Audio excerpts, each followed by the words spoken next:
I don't make a lot of videos, and most of them aren't worth a crap anyway. But I feel this one's important, and also I don't make a lot of videos because there's no reason to repeat stuff that's already out there. And I appreciate all the stuff that people do put out there because it genuinely has unbelievably helped me do so many things. So I'm grateful. This is a head breather, the internal breathing system on a 2015 Softail Fat Boy. It is a 103 cubic inch V-twin. I'd done a cam job. As soon as I started and gave a little RPM, I launched the dipstick. Yep, like a cannon. I thought a potato gun went off. Couldn't figure it out. That was yesterday. So I wound up wrapping a paper towel around the dipstick tube and shoving it in there real hard and beating on it a couple times with my fist, and it stayed in. It managed to stay in for a ride. Probably not the best thing in the world to have done, but I wanted to see how the cams did.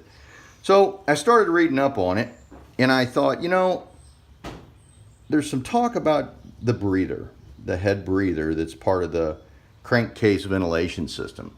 When the pistons go up and down either on the intake stroke, the suck part, or the compression stroke, the power stroke, the bang stroke, there's a lot of air that pushes down through the cylinder towards the bottom of the motor.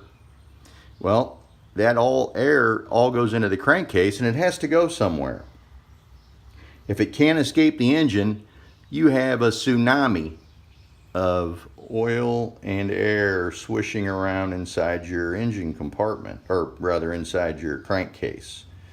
So it's probably not. I didn't think I could screw this up. It was late in the day. As you know, if you're tearing an engine down, I went through the top because I wanted to do it that way and not cut push rods and everything. So I took the rocker boxes off. I have a manual, no big deal. Figured I got this licked. I roll around to this part, and the kit came with two brand new sets of these. The umbrella valve and the rest of it. Well, it comes in a kit, and you have a bunch of parts laying out. I know I'm just now getting to things.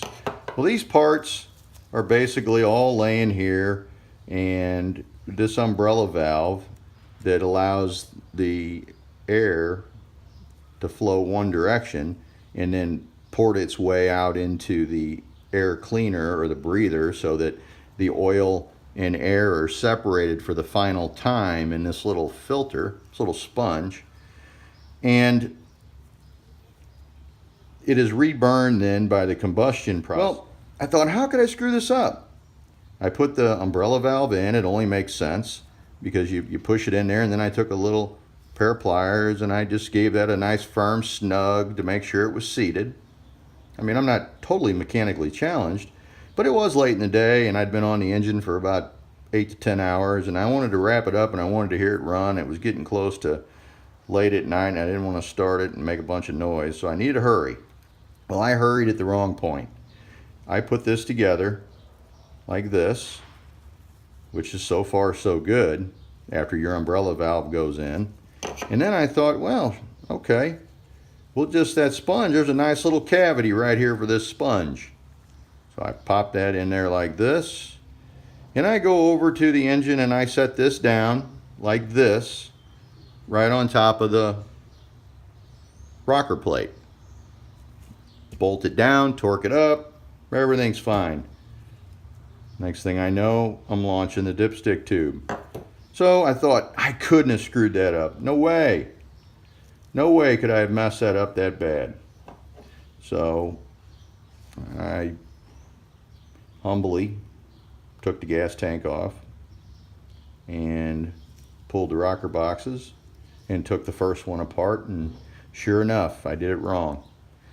The umbrella valve, the top of the umbrella valve, has to go into the cavity created by this stamped metal piece. The sponge sets down on top of your rocker box, or your rocker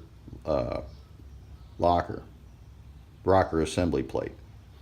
Sits down, then it bolts down. So don't make the mistake I did. Certainly pay attention to this step when you're taking the top end down on your motor. And I couldn't find anything on YouTube. So I thought it was important at least to pass this on.